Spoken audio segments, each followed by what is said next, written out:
Bien, buenas tardes. En primer lugar, les quiero dar la bienvenida a este acto en el que vamos a refrescarnos un poquito, que falta nos hace, en esta tarde tan gélida, con poesía, con la obra de Antonio Aguilar. Vamos a hablar de poesía de mujeres, para mujeres, pero analizada por un hombre. Cosa curiosa, una perspectiva muy particular. Concretamente la de Antonio Aguilar. Se trata de una publicación del Toro Celeste, fue presentada oficialmente hace un mes en el Centro Andaluz de las Letras, pero yo creo que es conveniente de vez en cuando refrescar, repescar este tipo de proyectos para evidenciar que es en la poesía es algo vivo, es un sentimiento vivo y es bueno de vez en cuando acordarse. Antonio Aguilar, me imagino que muchos de ustedes ya lo conocerán por su faceta tanto literaria como profesional. Es catedrático de lengua castellana y literatura, doctor en filología hispánica, colaborador honorario en la UMA, la Universidad de Málaga, y como investigador ha publicado diversos trabajos como aspectos de poesía poética en la lírica de Luis Antonio de Villena, Del paraíso a la palabra, poetas malagueños del último siglo, antología, todo a 100, en fin, podíamos estar bastante rato enumerando todos los trabajos que Antonio ha desarrollado. Pero además es integrante del grupo de investigación UM 0159 de la Junta de Andalucía, con un proyecto con el que se pretende recuperar el patrimonio literario andaluz. Ha colaborado con diversos artículos críticos sobre poesía contemporánea en diversas publicaciones universitarias, revistas especializadas y concretamente con nosotros, con Fundación Unicaja, es uno de nuestros fieles a través de un ciclo que desarrollamos a lo largo de todo el año con centros escolares para llevar la poesía hasta los chicos, que como es Versos en Unicaja está coordinado por también el catedrático y profesor de la Universidad de Málaga, Antonio Gómez Yebra. Pero yo creo que ya sin más voy a hacer la palabra a Antonio para que nos hable de esa perspectiva tan particular de la poesía vista por los ojos de un hombre. Buenas tardes, Antonio. Hola, buenas tardes. Buenas tardes a todos y muchísimas gracias por estar hoy aquí acompañándonos el día de calor tan grande que hace.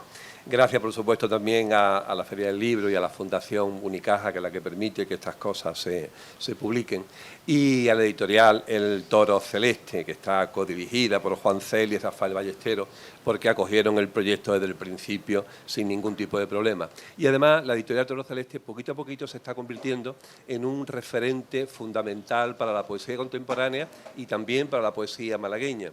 En el Toro Celeste ya ha publicado una antología Rosa Romojaro, Carmen López, dos de las poetas malagueñas más conocidas, una antología de los 60 interesantísima de Paco Morales Lomas, una antología andaluza también, en fin, que la trayectoria del Toro Celeste yo creo que merece la pena y se está convirtiendo ya en un referente para la poesía aquí en Málaga. El libro que presentamos hoy, ya algunos lo conocéis, sabéis que se titula, el título que lleva primero, son Poemas para Pilar, y luego lleva un subtítulo un poquito más largo. Primero me gustaría explicaros ese título de Poemas para Pilar, porque ahí está el origen del libro. Este libro, esta antología, nació como un homenaje a Pilar Martínez. Pilar Martínez era amiga y profesora en el Instituto de Estepona, amiga de muchísimos años, y murió hace muy poquito tiempo. Y pensamos que la mejor manera de hacerle a ella un homenaje, un recuerdo, era haciendo una antología de poesía, porque dentro de la literatura, ella era profesora de lengua y literatura, quizá su mayor querencia era la poesía. Y para que el libro se convirtiera de verdad en un homenaje a ella, pensamos que podríamos poner 62 poemas de 62 poetas distintos, porque era justo la edad que tenía Pilar cuando murió. Y luego, al final, un último poema, 63, los que yo hubiera cumplido, que está dedicado expresamente a ella por uno de sus amigos, que firma siempre como Fray Josefo, un poema también excepcional y muy emotivo. Queríamos también que la antología no fuera solamente una antología de poesía femenina y ya está, sino que tuviera detrás algo más. Todos estamos de acuerdo, creo yo, en que en los últimos años, los últimos 50, 60 años, la imagen de la mujer en general ha dado un cambio enorme, se ha transformado absolutamente. Y esa transformación de la imagen de la mujer se ha hecho a todos los niveles y en todos los mundos de cultura, desde el cine hasta la novela, pero también se ha hecho en poesía. Y ese fue el criterio que nosotros hemos querido seguir a la hora de hacer la antología. Elegir poemas publicados a partir de los años 50, fecha de nacimiento de Pilar, hasta 2016, justamente hasta ahora. Y que esos poemas, de alguna manera, sirvieran para que el lector viera cómo se ha ido transformando esa imagen de la mujer. Y ahí viene el subtítulo. Decía que el libro tiene un título que son Poemas para Pilar, que es la dedicatoria, pero luego el subtítulo es De deseada a deseante, la imagen de la mujer en la poesía española contemporánea. Quiero que nos fijemos sobre todo en ese de deseada a deseante, donde se juega un poco con ese Dios deseado y deseante de Juan Ramón Jiménez. La mujer, hasta no hace muchísimo tiempo, siempre se ha presentado en la literatura como una mujer deseada, como una mujer pasiva. Tiene su explicación. La inmensa mayoría de los escritores, sean novelistas, poetas, dramaturgos, son hombres a lo largo de la historia de la literatura, hasta prácticamente a la mitad del siglo XX. Entonces, la imagen que se ha dado siempre es la imagen de la mujer a través de la mirada del hombre. Y el hombre la ha mirado siempre como ese objeto de deseo, pasivo. Pero la mujer, poco a poco, se ha ido transformando y se ha convertido ella misma en deseante. Ha pasado a tener la parte activa, a ser protagonista de su propia historia. Y eso es lo que queremos que se vea a través de todos estos poemas.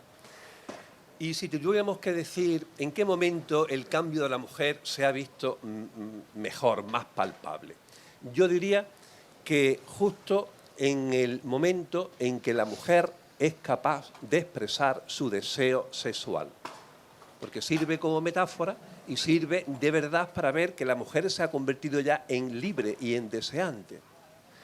Pero la mujer poeta, tenía un grave problema, un hándicap grande, y es la falta de referencia. Si una mujer en los años 50, 60, 70 quería expresar su deseo por un hombre, ¿a qué mujer acudía? ¿A qué escritora? No hay tantas escritoras, y muchísimo menos que sean capaces de expresar en su obra el deseo sexual. ¿Qué hacen entonces las mujeres? ¿A dónde dirigen su mirada? Pues en el año 79 va a publicarse un libro que yo creo que es un libro fundamental en la historia de la poesía española por muchísimas razones. Ese libro es Hímnica, de Luis Antonio de Villena. Por primera vez, y después de muchísimo tiempo, casi creo yo después de Cernuda, un poeta es capaz de expresar, un poeta hombre, su deseo por otro hombre sin sentimiento ninguno de culpa. La mujer puede tener ya entonces un referente, aunque sea un hombre el que desee, pero el objeto de deseo es otro hombre. Yo creo que ese libro abrió las puertas no solamente a una poesía homoerótica vivida sin complejo, sino también a que la propia mujer fuera capaz de expresarse sin ningún tipo de problema ni de prejuicio. Quizás la poeta y el libro que marcó la diferencia, otro libro que también ha quedado en la historia de la poesía española, sea Ana Rossetti. Ana Rossetti publicó un libro, Indicios Vehemente, allá por los primeros 80, donde queda completamente claro cuál es el objeto del deseo. Además, juega de forma irónica, de forma lúdica. Hay un poema en el libro, Cibeles ante la ofrenda anual de tulipanes, que yo os recomiendo especialmente si no lo conocéis. Es un poema excepcional, con muchísima ironía detrás, pero también un poema culto, barroco, y que merecen una lectura, sino hasta 300 lecturas. Y además yo creo que es el poema que comienza a marcar ya la diferencia. Si tuviéramos que hacer una síntesis de esa transformación de la imagen de la mujer, yo elegiría dentro del libro 3 poemas porque marcan un poco la diferencia entre cómo empieza la imagen de la mujer y cómo termina en el año 2016. He elegido el primer poema del libro, que es de Ángela Figuera. Ángela Figuera es una poeta también excepcional, no excesivamente conocida, porque quizás su nombre quedó un poco más pálido por los poetas hombres que la acompañaron, desde Gabriel Celaya o Blas de Otero. Pertenece a lo que se llamó entonces poesía social, la poesía social de los 50. Y ella, como mujer, tiene también una historia extraordinaria. Ella era maestra antes de la Guerra Civil, se alineó al lado de la República, como era natural entonces entre los intelectuales, y una vez acabada la Guerra Civil se la desposeyó del título y tuvo que dejar de dar clases. Sin embargo, eso no la arredró ni muchísimo menos, sino que sacó unas oposiciones, fue capaz de vivir de su trabajo sin ningún tipo de problema, y además ella sabía que tenía también que aportar algo a la sociedad. Y se integró en lo que se llamaban entonces los bibliobuses, autobuses que iban de pueblo en pueblo llevando libros a sitios donde no había biblioteca. Y estamos hablando de los años 40, 50. Veis que es una mujer capaz absolutamente de todo. El poema se llama Etcétera y es el que abre el libro. Voy a leerlo, aunque no es demasiado largo, pero creo que se puede leer muy bien, porque yo creo que merece la pena. La imagen que nos da de la mujer, no solamente de la mujer, sino del tiempo en que está escrito, del hombre, del marido, está publicado en los años 50, primeros años 50, y sin embargo yo estoy completamente convencido que muchas de vosotras, que digo que hay muchísimas mujeres, todavía puede adivinar que las cosas que dice no se han superado y han pasado ya más de medio siglo. El poema, decía, se llama Etcétera. Hace muy poquito tiempo, creo que fue ayer o antes de ayer, decía en televisión que se había hecho una investigación acerca del tiempo que dedicaba hombre y mujer a las tareas de la casa hoy. Y la mujer dedicaba el triple de tiempo que el hombre. Voy a leer el poema para que veáis cómo la actualidad sigue, etcétera. Lo que va a presentar la poeta es un momento en la vida de una familia. Padre, madre e hijo. La hora de la cena. Una familia, estamos en los años 50, una familia con pocos posibles, donde la vida es dura para todo. Dura para el hombre, es dura para el hijo, es dura para la mujer, pero a ver para quién es más dura, etcétera. El padre trabajaba en la mina. La madre trabajaba por las casas. El chico andaba por la calle aprendiendo buena conducta. Al filo de la noche, los tres juntos, alrededor del jarro y de la sopa. El padre, en su legítimo derecho, tomaba para sí la mejor parte. La madre daba al chico de lo suyo. El chico lo sorbía y terminaba pidiendo chocolate o mandarinas. El padre le pegaba 4 gritos. Siempre bebía al fin más de la cuenta. Y luego echaba pestes del gobierno, y luego se acostaba con las botas. El chico se dormía sobre el codo, la madre lo acostaba a pescozones, y luego abría el grifo y renegaba. ¡Qué vida, Dios, fregando los cacharros! Y luego echaba pestes del marido, y luego le lavaba la camisa, y luego se acostaba, como es justo. Muy de mañana, al día siguiente, el padre bajaba a los pozos, la madre subía a las casas, el chico salía a la calle, etcétera, etcétera, etcétera. No sé por qué empecé a contarlo. Es una historia fastidiosa y todos saben cómo acaba. Veis que lo que cuenta podría ser perfectamente actual y es un poema que lleva publicado casi 70 años. Algo se ha avanzado, pero ya veis que se va avanzando muy despacito, muy poquito a poco. El siguiente poema es de María Victoria Atencia. Todos conocéis a la poeta María Victoria Atencia, quizá dentro de Málaga una de las poetas más conocidas y más respetadas de ámbito nacional. El poema que voy a leer ya es más tardío, ya son los años 70, 80. Las condiciones son distintas. En el poema de Ángela Figuera, que es un poema social, asistimos a un momento en la vida de una familia de clase obrera que le cuesta trabajo salir adelante, mientras que en el poema de María Victoria Atencia es otra historia completamente distinta. La familia pertenece a la burguesía y es un poema que a mí me parece de verdad excepcional por muchas razones. Si hablamos desde el punto de vista estrictamente literario, no hemos hablado nada del punto de vista estrictamente literario del anterior, porque lo que me interesa ahora mismo es que veamos el contenido, porque ya se ve perfectamente cómo están expresados. Decía que el poema de María Victoria Atencia es un poema que habla de la poesía. Es un poema metapoético, algo muy propio de los años 70, está publicado en los años 70. Y nos hace reflexionar sobre lo que tiene que ser la poesía, pero también, casi imprescindiblemente, muy sutilmente, así al final, también nos deja muy clarito cuál es el papel de la mujer. Parece que un poquito al menos, se ha avanzado.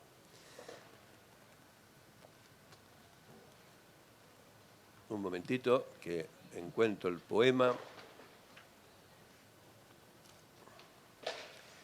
El poema se llama Godiva en Blue Jeans. Fijaos en el título tan literario que es capaz de unir a Lady Godiva. Todos conocemos la historia de Lady Godiva, una mujer también muy especial, porque se enfrentó a su marido en la Inglaterra del siglo XIII, fíjate, hace ya tiempo. El marido cosía a impuestos al pueblo y ella, que era muy generosa, muy caritativa, le daba muchísima pena. Y entonces siempre estaba insistiendo al marido que por favor que rebajara los impuestos. El marido se reía de ella y decía, pero si el pueblo no es capaz de hacer nada por ti. Dice ella, ¿cómo que no? Y se apostó con el marido que ella era capaz de pasearse por el pueblo completamente desnuda sobre un caballo y que la gente se quedaría encerrada en sus casas y no la miraría, la respetaría. El marido dijo que si el pueblo era capaz de hacer eso, que entonces rebajaría los impuestos. Y ella lo hizo. Veis que es una mujer, siglo XIII, que ya se ha enfrentado. La ha elegido muy bien María Victoria Atencia. Pero el poema cambia, son dos estrofas. La primera estrofa es un tipo de poesía, se puede decir idealizada, con un vocabulario poético, mientras que en la segunda parte baja la realidad y nos dice lo que tiene que ser de verdad la poesía, donde ya las palabras no son tan poéticas. Lo leemos. Godiva en Blue Jeans. Cuando sobrepasemos la raya que separa la tarde de la noche, pondremos un caballo a la puerta del sueño y tal Lady Godiva, puesto que así lo quieres, pasearé mi cuerpo, los postigos cerrados, por la ciudad en vela. No, no es eso, no es eso. Mi poema no es eso. Solo lo cierto cuenta. Saldré de pantalón vaquero hacia las 9 de la mañana, blusa del long play y el cesto de esparto de Guadix, aunque me araña a veces las rodillas. Y luego, de vuelta al mercado, repartiré en la casa amor y pan y fruta. Fijaos en el final, cómo la mujer no ha abandonado todavía cuál se supone que debe ser su trabajo. Ella irá al mercado y de vuelta traerá para la casa amor y pan y fruta. Seguimos con los mismos prejuicios femeninos.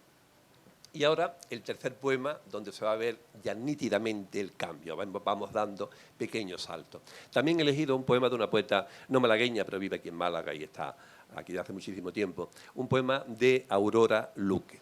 El poema, Aurora Luque ya sabéis que es especialista en poesía clásica y lo que hace es jugar un poco con lo que es la poesía clásica, con Catulo en concreto, y recrea un personaje muy conocido de la poesía clásica, que es el personaje de Catulo e Ipsitila. Catulo tiene muchísimos poemas donde aparece una tal Ipsitila, que es su amante de la hora de la siesta, de por la tarde. Aurora Luque lo que va a hacer es cambiar completamente y a esta Ipsitila la va a convertir en un Ipsitilo y además va a actualizar completamente el texto. Es un texto clásico, pero ya aparece el famoso vino de Mollina, que todos conocemos. El poema se llama, como no podía ser de otra manera, El poema de la siesta.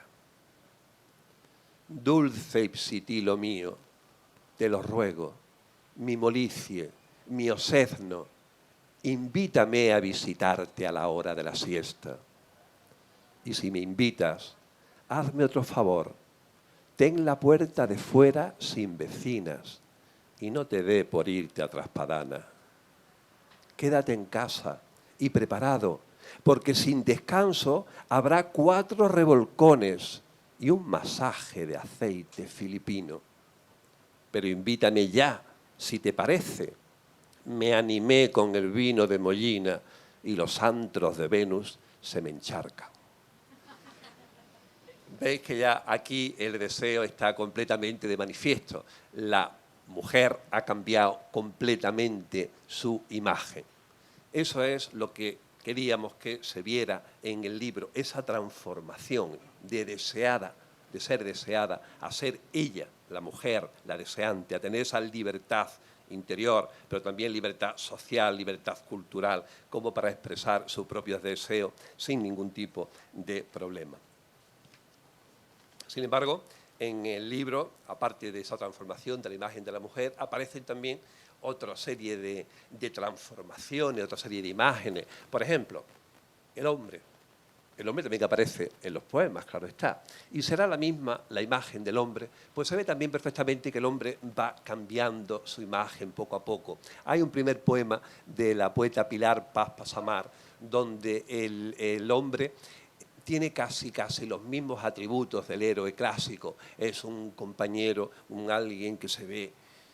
Luego se desciende y el hombre se convierte en alguien que está a la misma altura de la mujer. Hay un tú. Y voy a aprovechar que está aquí Inés María Guzmán, que es una de las poetas que aparece presentada en el libro, para que ella misma, ¿verdad, Inés?, lea el poema donde dialoga ya con el hombre de tú a tú. Ha habido un pequeño salto. Doña Inés.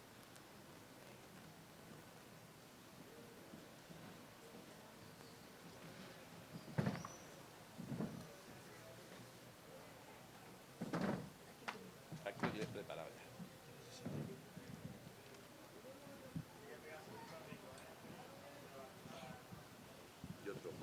El poema es un soneto y se llama Si no es la hora.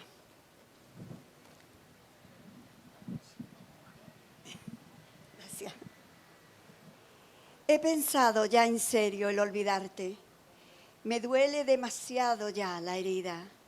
La cuenta atrás comienza su partida. Ya no tengo más fuerzas para amarte. En medio de mi alma te quedaste, sin que hubiera una fecha prometida. De nada te sirvió mi arremetida, mi acometida, y me muero de angustia y de aguardarte. Me rindo con mi pena y mi tristeza por algo que has perdido y que lo ignoras, o quizás sí lo sepas con certeza, pero se ha endurecido la corteza que tapa el corazón que acaso llora. Vas a dejarme ir si no es la hora. Muchas gracias.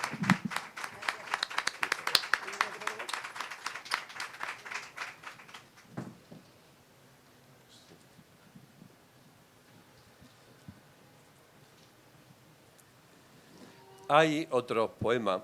Hay uno de la poeta Isabel Pérez Montalbán, no sé si está aquí, que se dirige a la mujer. Isabel Pérez Montalbán hace un tipo de poesía cercana a la poesía social. El poema se llama Sistema y se dirige a la mujer a la que llama compañera. Veis cómo también va cambiando incluso la relación no solamente de la mujer con el hombre, sino de la mujer con también el resto de la mujer. El poema del Sistema es un poema también excepcional, donde se hace una crítica sobre el sistema, claro está, sistema político, social, etcétera, etcétera. O bien la poeta María Eloy García. María Eloy García es una poeta también muy conocida aquí en Málaga. Y sus poemas son generalmente muy irónicos e incluso en algunos casos, incluso diría yo, ácidos.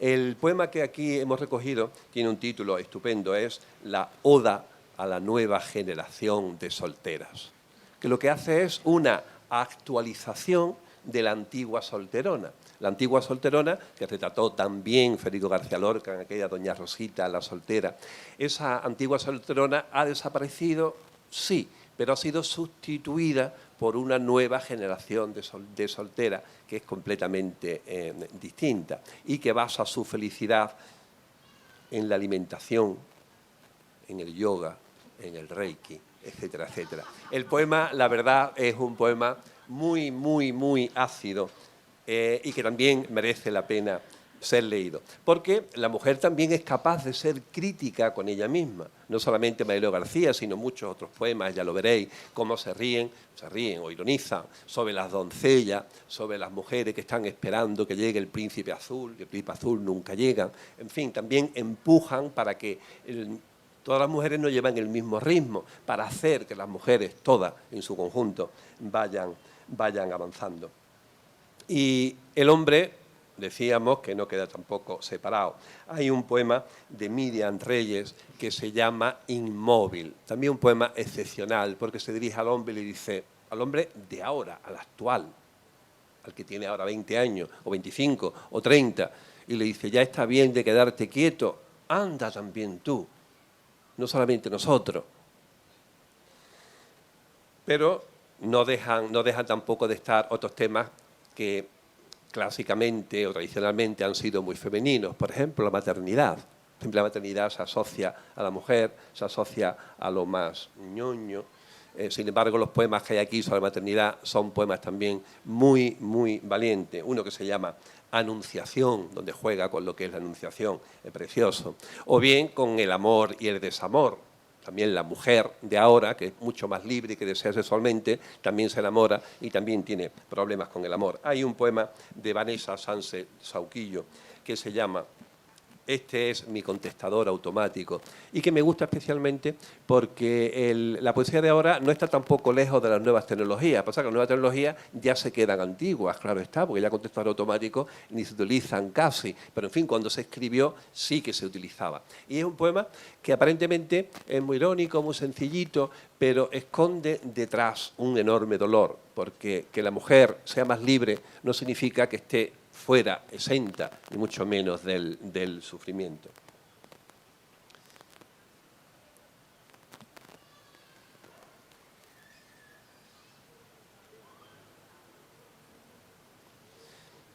El poema se llama Este es mi contestador automático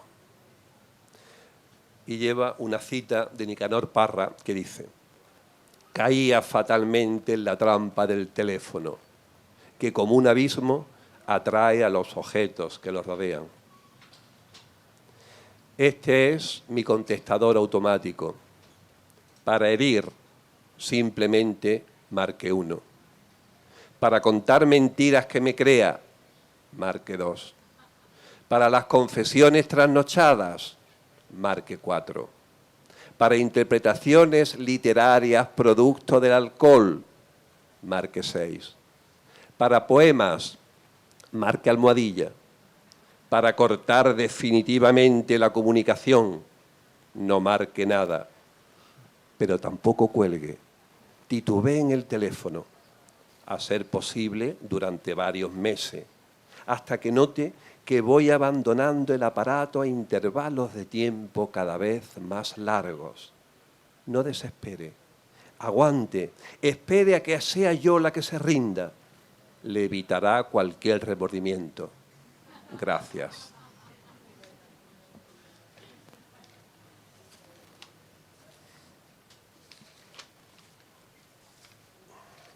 Y ya, para finalizar, así dejamos tiempo a que se pueda establecer un mínimo coloquio, me gustaría citar primero a una mujer, también poeta, pionera, una mujer del siglo XVII, para que no se nos olvide que existió, que fue Sor Juana Inés de la Cruz. Ya sabéis que una monja fue una mujer, hija de criollo, era una hija bastarda, se decía entonces, el padre sí era rico, y le dio una educación exquisita.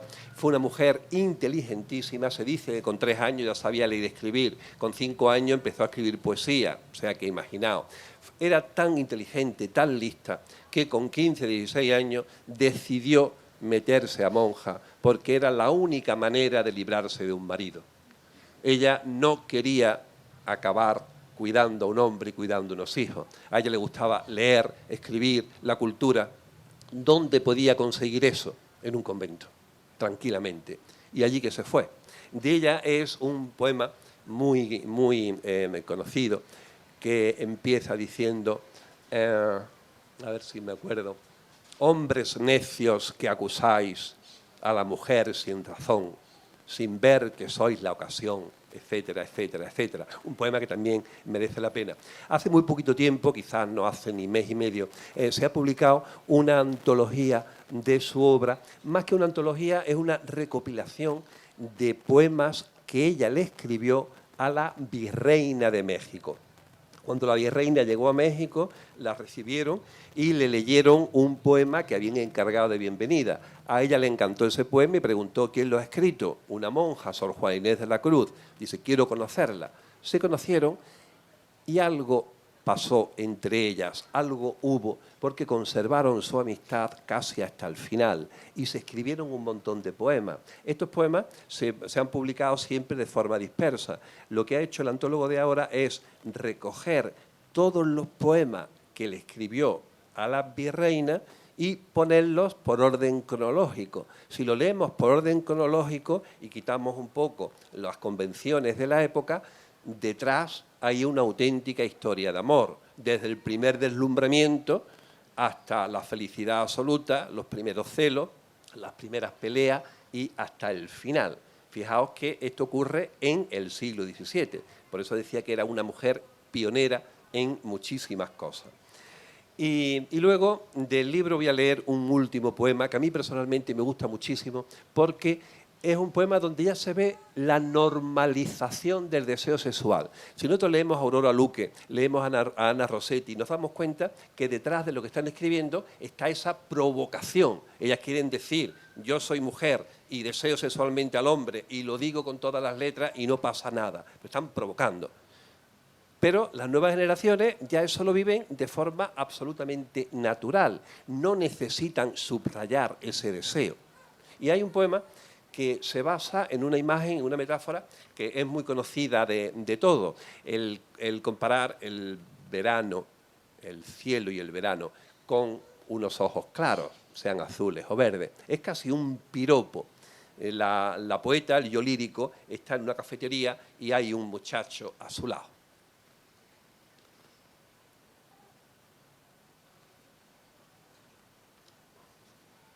Se llama El verano. El final es excepcional.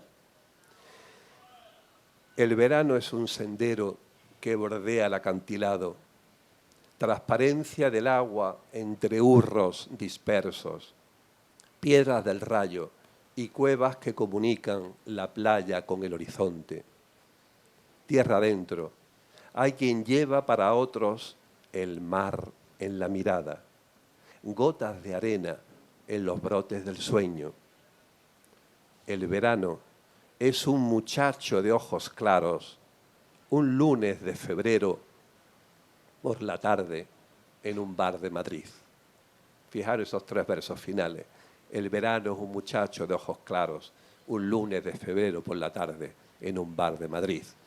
Ha hecho un piropo, ha normalizado completamente el deseo sexual. Ya esto podría haber escrito cualquiera, ya estamos en otro momento, en otra etapa. Ya este poema sí es del siglo XXI.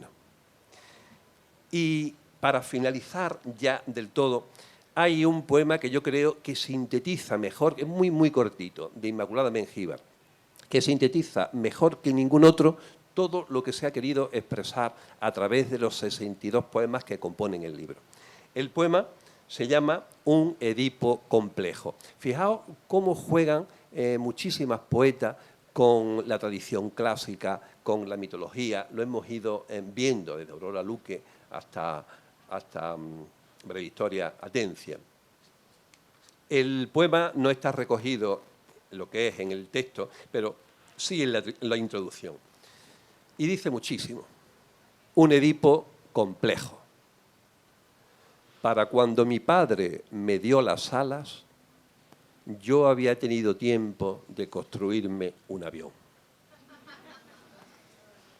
La mujer, ella solita, es la que ha ido conquistando todas las libertades que hoy tiene. Con esto también se quiere, de alguna manera, hacer un homenaje, agradecer a las mujeres nacidas en los años 50, primero de los 60, que yo creo que son las que tienen más méritos de todas, porque son mujeres, igual que los hombres de la misma generación, que se educaron entonces en plena dictadura y que llegaron a su primera juventud, a su adolescencia, ya con la democracia. Y nadie nos había preparado para ello. Hubo que improvisarlo todo. Y estas mujeres de la generación de los 50 se dieron cuenta que había llegado la democracia, que todo el mundo estaba muy feliz y muy contenta, pero que las mujeres seguían un par de pasos más atrás y que ellas tenían que empujar muchísimo más que los hombres, y lo consiguieron. Así que vaya este libro como homenaje a todas esas mujeres de los años nacidas en los años 50, primero de los 60, a los que se le debe el que hoy, al menos legalmente, hombre y mujer seamos exactamente iguales. Pues muchísimas gracias.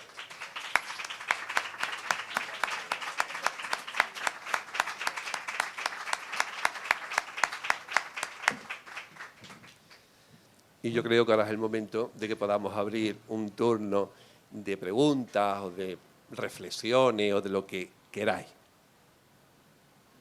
¿Alguien tiene alguna curiosidad?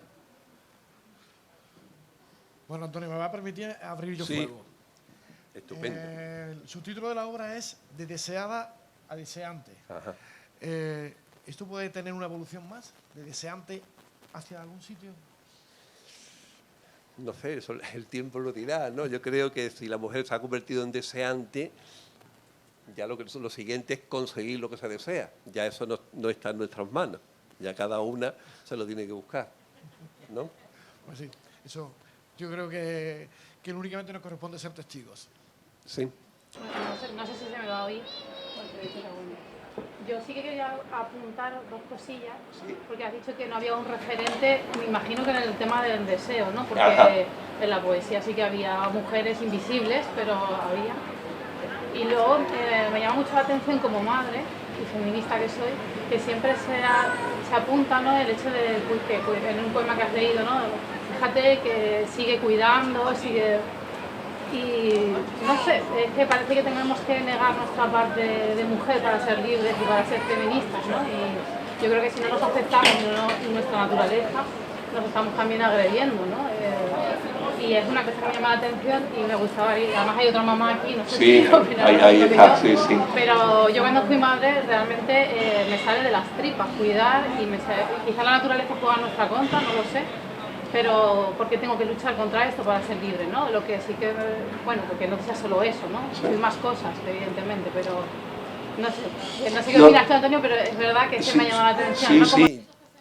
No es malo ni mucho menos. Sí, yo estoy completamente de acuerdo contigo, que la mujer debe tener esa libertad para lo que quiera, y ese instinto maternal que existe, por supuesto, no hay que negarlo, sino exactamente todo lo contrario. No se es menos feminista por ser madre, mucho menos, estoy completamente de acuerdo. Lo que pasa es que lo que no se puede es generalizar completa y absolutamente. O sea, no hacer que la mujer que se sienta bien siendo madre tenga sentimientos de culpa, si es feminista, por supuesto que no. Pero tampoco hacerlo extensivo absolutamente a todo el mundo, porque quizás haya alguna mujer que diga, igual que muchos hombres, pues yo no tengo instinto de madre. Estupendo. Entonces tiene que haber la libertad suficiente como para que quien tenga ese instinto de madre lo disfrute al máximo, y quien no lo tenga, ya está, no hay ningún problema. De acuerdo, pero apuntaste en el poema como que, fíjate, todavía sigue teniendo acaba el poema yendo a casa a cuidar. Bueno, ¿y por qué no? No, sí. Pero que parece que esa es la función exclusiva de la mujer y no es, también él tiene que ser la del hombre. Eso es, pero como acaba diciendo, voy al mercado, llevo la fruta, llevo el cariño, parece que eso está destinado, que es la mujer la que tiene que cuidar. También el hombre, la mujer debe cuidar, por supuesto, pero también el hombre, que no se quede, que también puede ir al mercado, también puede llevar la fruta, también puede dar amor y compañía. No, sí. Yo estoy completamente de acuerdo, completamente de acuerdo. Y a lo que decías antes del deseo en la poesía, sí, el problema es que ya tú sabes que mujeres poetas antes del siglo XX no hay tantas. Eso es. Sí las había, pero claro, estaban invisibles porque ten en cuenta que hasta el siglo XX, hasta mediados del siglo XX, no se generaliza la enseñanza obligatoria para todo el mundo, para hombres y mujeres. Entonces, si en los siglos anteriores lo que es la educación y la cultura estaba casi exclusivamente en manos de hombres, de cada 100 hombres que tenían ese nivel cultural había una mujer, si acaso. Entonces, es mucho más difícil que de una mujer nazca una poeta excepcional que entre 100 hombres es más fácil. Entonces, muchas veces nos quejamos, es que la mujer ha tenido menos oportunidades porque había muchas mejor, por cuestión de estadística nada más, hay muchas menos mujeres con suficiente preparación y entonces tiene que haber menos obligatoriamente, hasta que no se ha normalizado ya la educación. Ya a partir de los años 50, que es cuando 60, cuando ya las mujeres empiezan a entrar en la universidad, al menos aquí en España, y ya hay una cierta paridad, entonces ya lo normal es que la mujer pueda conseguir lo que quiera, porque hay el mismo número de gente preparada. Entonces no. Entonces es muy difícil encontrar. Si tú eres mujer en los años 30, 40, 50 del pasado siglo y buscas mujeres que expresen su deseo sexual, muy complicado. Es muy, muy complicado. Puedes encontrar, leyendo entre líneas, a Sor Juana Inés de la Cruz. Dicen incluso a Teresa de Jesús en algunas cosas, pero son casos excepcionales. Sor Juana de la Cruz era excepcional, igual que Santa Teresa o Teresa de Jesús.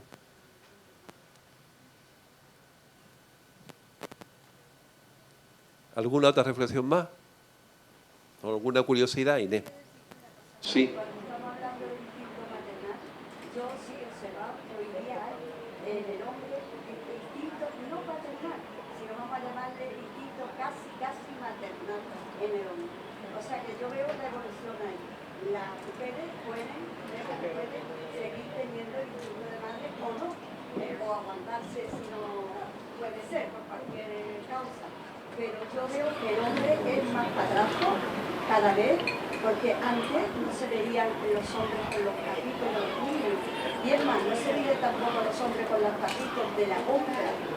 O sea que aparte de lo que tú pones en esa antología de deseo, ahí también está todo eso, el paternalismo. Cuando María Victoria Atencia va a comprar, yo también lo interpreto de otra manera, porque ella es un poco la matriarca. Yo sé que la casa hace falta, pero cuando a ella le duele el pie, pues... ¿No? Sí, además María Victoria Atencia es una figura muy singular. Pensad que, por ejemplo, fue la primera mujer piloto de España. O sea que no una mujer normal y corriente, ni muchísimo menos. Pero a pesar de ello, tú vas viendo cómo de alguna manera se deslizan pequeñas cosas de forma inconsciente. Y a lo que dices, sí, es cierto, hemos avanzado, por supuesto, gracias a Dios hemos avanzado un montón. Y ahora hay montones de hombres que están con los carritos, que van a la compra, estupendo. Sí. Sí, muchas lecturas. La verdad que el tema es muy, muy complejo y no se puede ver únicamente en 62 poemas, que son muy poquitos, ¿no? Pero sí podemos hacernos más o menos una idea del camino que ha tenido que recorrer la mujer y que ese camino, que parece que es solamente un camino social de lucha en la calle, podemos verlo perfectamente en una actividad cultural tan minoritaria como es la poesía y se puede seguir perfectamente cuál ha sido ese camino. Si leemos con atención la poesía de los años 20, de los 40, de los 50, de los 80, vamos viendo cómo se va avanzando. La poesía está en el mundo y, por tanto, bebe de todo lo que ocurre en el mundo. Y muchas veces, en un pequeño poema con 4 versos, el último que hemos leído, se está diciendo muchísimo más que todo un tratado histórico, sociológico. Esa es una de las grandes virtudes de la poesía. Y que haya gente que como tú lo haga ver y va por eso porque no es por parte de la mujer, sino por parte del hombre. Muchas gracias, estoy encantado, desde luego. Estoy encantado. Bien, pues entonces, si no queda ya ninguna otra reflexión, pregunta ni nada, pues damos por finalizado el acto. Y muchísimas gracias a todos por estar aquí. Estaba completamente a gusto. Yo quisiera ya simplemente una pequeña salvedad, decir que la próxima actividad que vamos a tener dentro de, digamos, estos espacios que nos han cedido por parte de la Feria del Libro de Málaga, Fundación Unicaja, es la presentación el próximo día 10 de junio de la obra Poéticas y Pronunciamientos a cargo de Ángel Alcalá Malabé y José Infante. Estaba previsto que fuese Antonio Soler, pero bueno, por impedimentos familiares no vamos a tener que aplazarlo para otro momento. Como digo, el próximo sábado, 10 de junio, a partir de las 7 de la tarde. Muchas gracias y que sigan disfrutando de esta fiesta de las letras.